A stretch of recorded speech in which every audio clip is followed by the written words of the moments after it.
Hey guys, welcome to Landscape Rescue. My name's Stuart Moore, and on this video I'm going to show you what's in my garden and maybe a little update videos on some of the discount plants that I've recently purchased and how they're doing. All right, let's get into it. So here we are on the back side of this small kind of waist-high fence. This is the other side of that big berm that I put the 20 black-eyed Susans and a 20 Maynight salvia in. That's also the berm we've got the snow fountain weeping cherry. So in that berm on the other side, that's where I put the Today rose. Pretty excited. One has already started blooming, that peach colored bloom. So I put 3 on this side. I put 1 on the other side of kind of the entrance to the easement. But remember, I got those roses for $7.50, and they were a 3-gallon hybrid tea rose that get 4 to 5 feet tall, 4 to 5 feet wide. Likes full sun, and I've got some milk jugs I poked 1 hole in the bottom of, so it just kind of slowly waters. It's kind of like a poor man's drip hose. So my Daisy Mays haven't done that great. They've struggled from day one. There is new growth. It is pushing new growth, so I wanted to shoot this video, let you know that no gardener's infallible and we have to take wins when we can get them. This clearly wasn't a win, so I'm going to cut these back. My yard is for varsity plants, and if this isn't going to be a varsity, then I'm going to have to maybe start with the smaller size next year. I don't know. We'll see. Okay, over here by the shed, these are the first year I bought these as a little 4-inch. These are an autumn dusting, autumn rust. I just knew I loved that color and I wanted more of that color over on this side. You know me and prairie flowers, all it's got to do is show up to the party and I'm already on board. They were a 4-inch pot. I paid $3 a piece for them.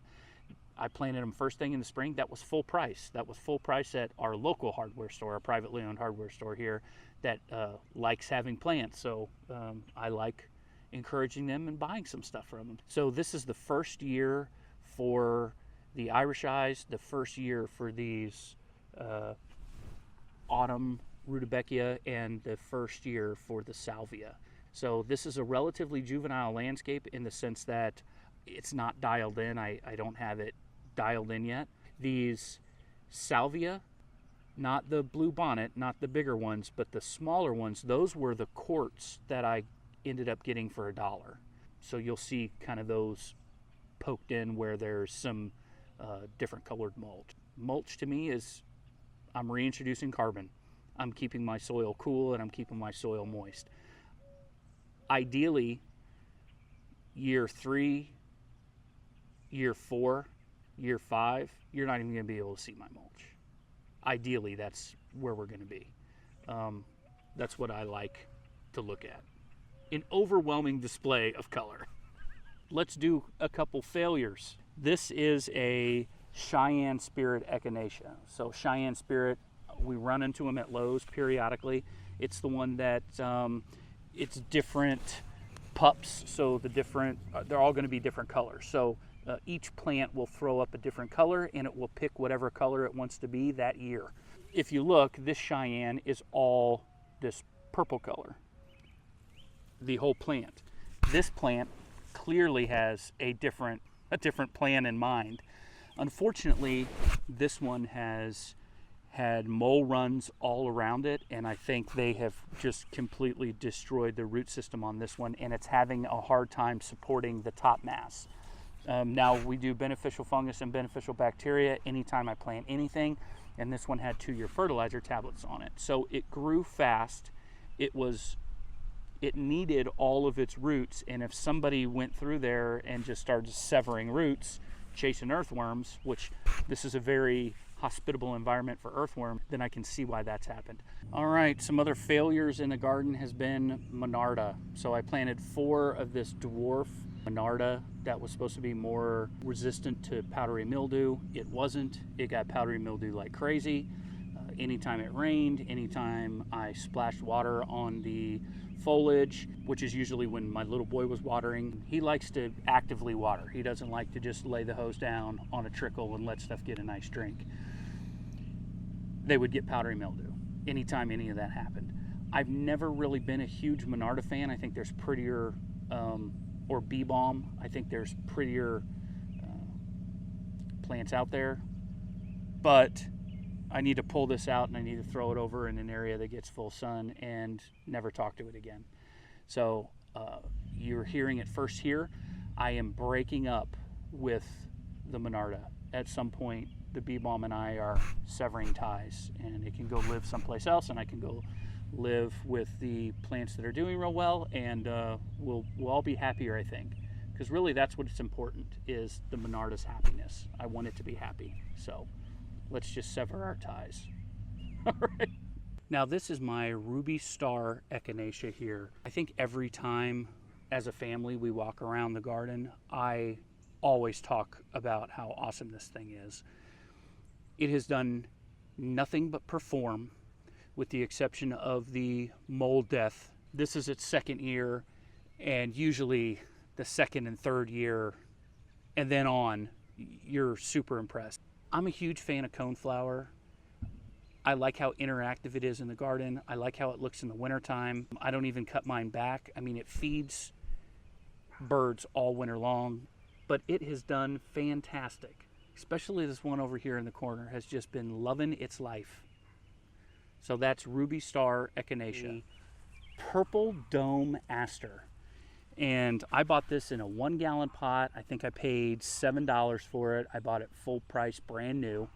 I'm impressed with this thing. And I think it's pretty. I think it's pretty just as a backdrop. And I really wish I would have gotten more of these and just done a whole hedge of them and just kind of hedged them out and treated them like a boxwood. I think that would have looked really, really cool. Now they show up more late summer, kind of in the fall time, like a mum. And I mean, it's cool, and it's completely covered in blooms from head to toe. And I don't even trim it or do anything. I just let it go. So Purple Dome Aster for me is kind of going to be one of my, here's a problem area. I'm going to put a Purple Dome Aster in there, because if we go further down the hill, which is more of it holds a little bit more water down there, and the hydrangea is loving it. The Monarda hates it. The Echinacea hates it. Everything is having a hard time down there, but the Limelight Hydrangea and the Purple Dome Aster, they're living their best life over there. So I think I've kind of stumbled into the perfect situation for these. Let me know in the comments below, is Purple Dome Aster something that's just super stinking tough? Because this is an experimental bed for me. That's what I do at my house. My house is about experimenting. When I go to a client's house, I have to be dialed in. I can't be experimenting. I work in the realm of certainty with other people's money. With my money, it's it's up in the air a little bit. So Purple Dome Aster, give it a shot. Hydrangea tree. So this is a panicle hydrangea. It's a Limelight Hydrangea. These get big. I like to keep mine a little bit more tidy. It's developing all these panicles on it. This is its second year here. Its first year, a little lackluster. Any panicle hydrangea tree, you are not going to be disappointed in. This guy behind me is a Firelight Panicle Hydrangea by Proven Winners. Like the Limelights, which I have over there in the tree form, opening up a little early. It's a little bit more of an open bloomer. Panicles aren't as tight, and it's just going to send out blooms. Now this is going to turn red quicker than the Limelight, which kind of stays a limey, whitish, and then fades to pink. So this is going to get nice and big over here on the corner. I think it's the perfect place for it. Full sun. We'll see how it does this year, but we're already into the middle of July. It's doing very well, and I just planted it this spring. Firelight Hydrangea, Rudibeckia, Black-Eyed Susan. I'm absolutely enamored with how well these things do. Dry soils, medium soils, I've just had nothing but success. Clay, I mean, I don't think they care. I think they just love to be alive. And what a great relationship to be in is if your partner here loves to be alive and just likes to be around. Isn't that awesome? So this is the Black-Eyed Susans at my house, beneficial fungus, beneficial bacteria inoculant, and then the 2-year fertilizer tablets. And this is their second year, and I just literally put 1 tablet on each side and planted them. and then mulched really heavy. I mulched heavy over here because I didn't know how much I was going to be able to afford to do. So I built this giant bed, just backed up pickup truck after pickup truck after pickup truck of mulch. I used pole chips for this one. Nope, I used straight hardwood mulch. Put it on real heavy just to control the weeds, and created a nice fungal rich environment for these guys, and they took full advantage of it. Black-eyed Susan, guys, get some in your life, but remember, if you're going to do the 2-year fertilizer tablets and the beneficial bacteria inoculant, they need to be kind of your back row, or just 100% hedge. Now, I also use pre-emergent in this bed, which has kept the Black-eyed Susan babies at bay. All right, so it's like birth control for the Black-eyed Susans. Very dynamic in the landscape, tons of stuff going on. I always have finches, I always have birds and butterflies and bees. These things bring a lot to the table. Okay, we're coming up on the end of the tour. This is a BoBo Hydrangea. I absolutely love the BoBo Hydrangea. This is the second year for this shrub, and it's looking amazing. It gets about 3 by 3 in full sun, and you've heard me talk about this at one of the Lowe's videos where I found this. In full sun, it will get 4 by 4. Maybe if it gets enough water, if it's just living its best life in full sun, it will do 4 foot tall. I can handle 4 foot over here, but I trim them every spring. So as it gets taller, as it starts really just killing it, I'm gonna start pruning more out of it. Does that make sense? So we're just gonna stay on top of it by pruning once a year.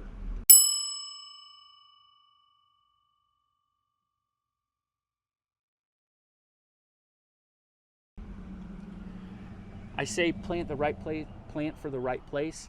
I really want to cultivate the kind of environment where I get a lot of blooms out of this, not a smaller amount of larger blooms. Does that make sense? So there's a lot of curb appeal with these. I think they do fantastic, and they're blooming when other stuff is kind of petering out. BoBo Hydrangea by Proven Winners. Look it up. It's, you know, in some garden situations, this can be a very expensive plant to incorporate. Privately owned garden center, you're looking at about $50, $45 to $50 a piece for a 3-gallon. But we found some 2.5 gallon for $25. So it could be one of those situations where you buy one a month. One BoBo Hydrangea is adorable. 90 as you're looking down a fairway is breathtaking. So I have a lot of these. Pugster Blue Butterfly bush has done nothing but impress me in my landscape since I planted it. I ended up pruning it all the way back to the ground early in the spring. I've got a video I'm waiting on. I'm doing a year-long video with this Pugster Blue after trimming it to show you never to give up on a butterfly bush, that they will impress you, and if you don't think they're going to impress you, they're going to impress you. That's just how it is. I guess if I could have anything, if I could have 2 plants, if you said you're only going to be able to design with 2 plants, man, it'd be nice to have 3. But if you said only 2, I would do Black-eyed Susans and Pugster Blue Butterfly bush. Wow. Wow. Every time I walk past this thing, and I like to put this in areas where people are going to see them, people are going to walk past them. So you ask a customer, or you yourself, ask yourself, where do I walk mostly? Where do I, you know, when I come home from work, when I leave for work, you know, where's my high traffic area? Put a butterfly bush over there. A Pugster Blue Butterfly bush is a dwarf butterfly bush. It is not a full-size 6-footer. And I think they have this dense, tidy habit. They're not wispy all over the place like a regular, like a Black Knight butterfly bush or something to that effect. So anyway, Pugster Blue Butterfly bush. They have Pugster Pink, Pugster White, Periwinkle Pink, Periwinkle, something to that effect. But Proven Winners, man, nailed it with this bad boy. I love them. All right, here's another one of my buddies. This is a dwarf Fuji cherry. It has done fantastic this year for me. This is its 2nd year, and it's really putting on a lot of new growth. I am beyond myself to see what this does in the spring when it flowers, because it is gorgeous, and I love the fall color on these. It's very dynamic. It's got a very dynamic fall color.